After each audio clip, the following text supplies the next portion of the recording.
wabarakatuh. Salam sejahtera untuk kita semua. Puji dan syukur kita ucapkan atas nikmat kesehatan dan kesempatan yang Tuhan berikan kepada kita, sehingga kita bisa mengikuti pembelajaran mata kuliah perekonomian Indonesia.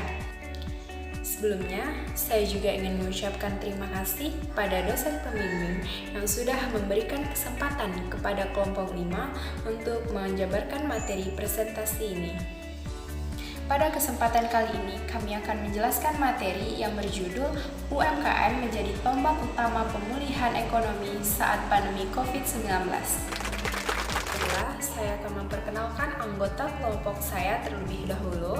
Di sini saya Enaldi Setiawan sebagai moderator dan Utri Wahyuni sebagai penyaji, Yori Gusriani sebagai penyaji, Fevi Fedia sebagai penyaji, Ambarwati sebagai penyaji, Devi Wahyuni sebagai penyaji, Indah Primayendri sebagai penyaji, Intan Suci Andini sebagai penyaji, dan Mega Wahdini sebagai penyaji.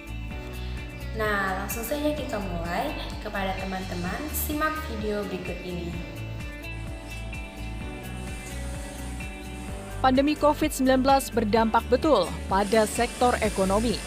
Oleh karena itu, pemerintah sudah menyiapkan program pemulihan ekonomi nasional. Menurut Wakil Ketua Komisi 2 DPRD Provinsi Jawa Barat, Heri Ukasah Sulaiman mengatakan bahwa dalam pemulihan ekonomi nasional harus fokus untuk membangkitkan ekonomi masyarakat di tengah pandemi COVID-19. Heri juga mengatakan bahwa anggaran pemulihan ekonomi nasional dirasa kurang tepat sasaran. Seharusnya, pemulihan ekonomi nasional harus melalui usaha mikro kecil menengah atau UMKM. Nah, dari video tadi selanjutnya akan dijelaskan oleh rekan saya. Pada Utri Wahyuni, dipersilahkan. Pengertian UMKM. UMKM merupakan salah satu contoh bidang usaha perseorangan yang mana dimiliki dan didirikan oleh satu orang saja.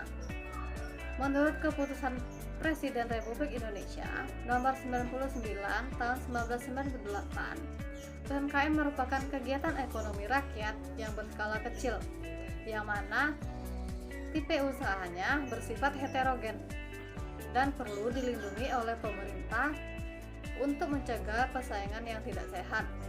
UMKM terbagi menjadi 3. Yang pertama, usaha mikro, yang kedua, usaha kecil, dan yang ketiga, usaha menengah. Baiklah, materi selanjutnya akan dijelaskan oleh Mega Wahdini. Kepada Mega Wahdini, kami persilahkan. Saya Mega Wahdini, saya akan melanjutkan penjelasan dari Utri Wahyuni.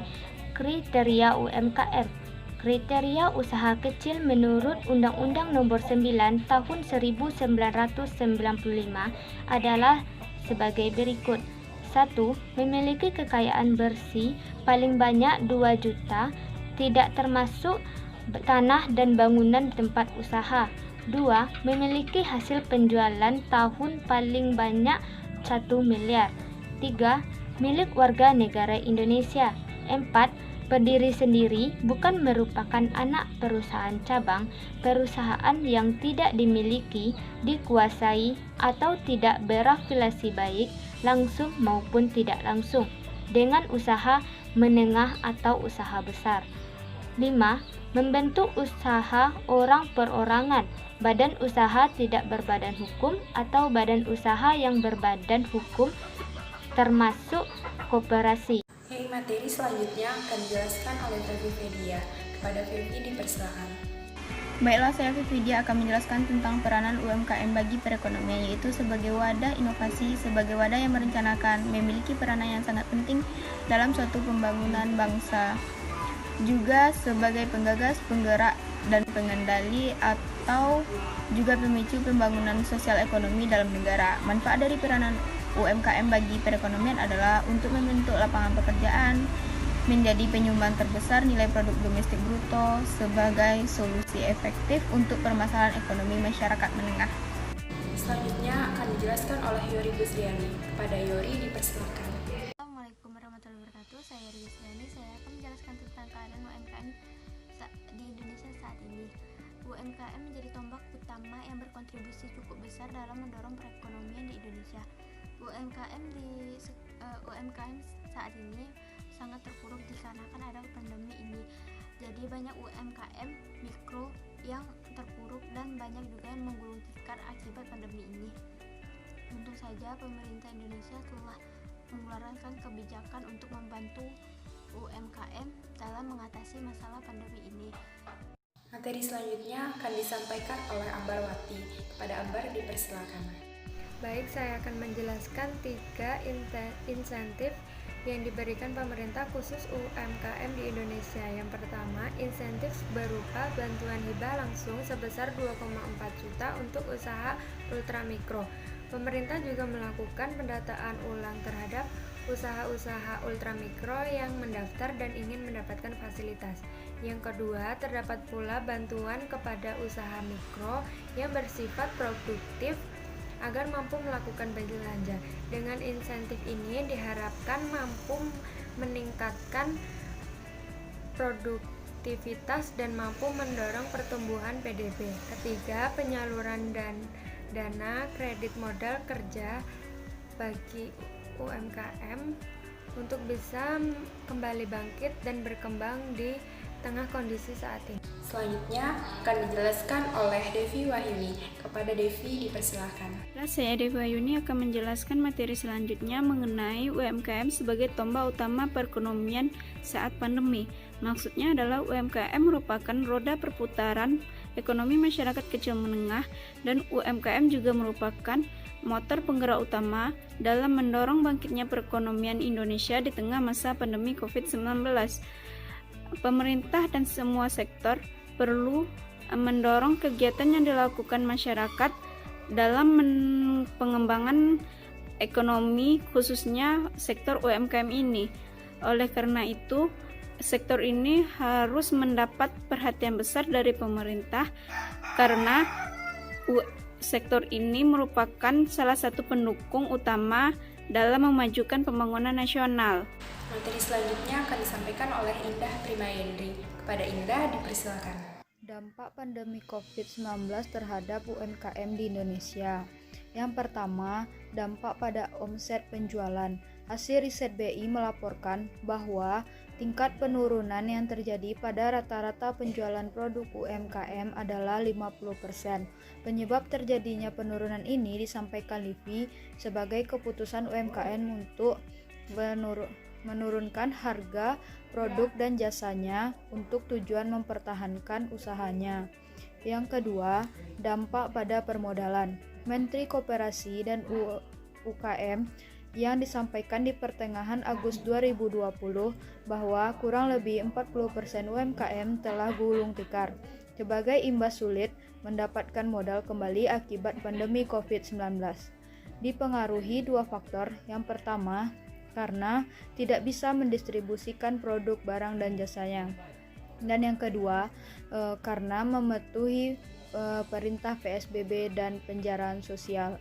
Yang ketiga, dampak pada distribusi.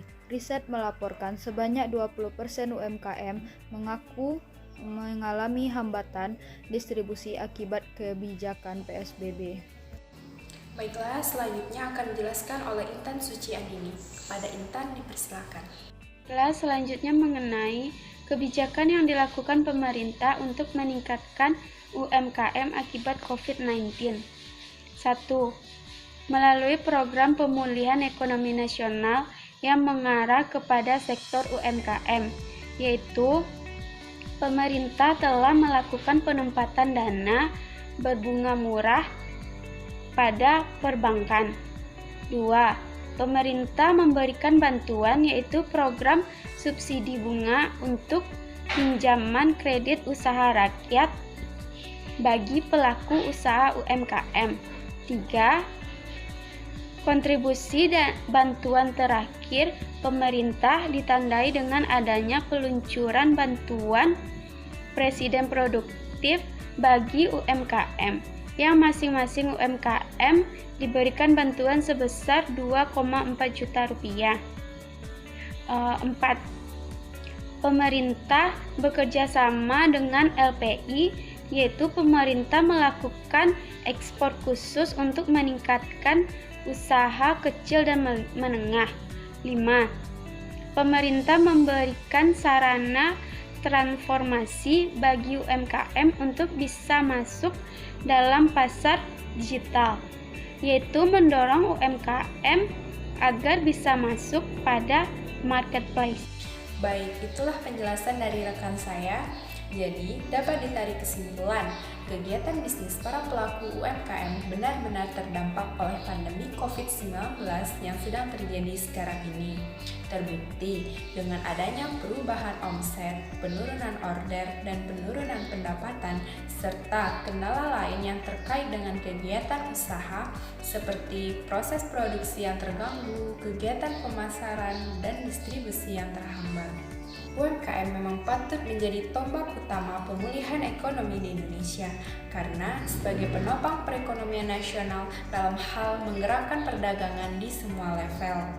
Oleh karena itu, masyarakat dan pemerintah yang terpenting wajib melakukan dukungan dan dorongan secara maksimal supaya cepat mengembalikan situasi ekonomi setelah terdampak wabah corona. Meskipun demikian, UMKM pun harus melakukan inovasi terus-menerus dan memanfaatkan teknologi digital dalam setiap proses bisnis agar lebih efektif dan efisien. Baiklah, sekian presentasi dari kami kelompok 5. Apabila ada kesalahan kata, kami minta maaf. Wassalamualaikum warahmatullahi wabarakatuh.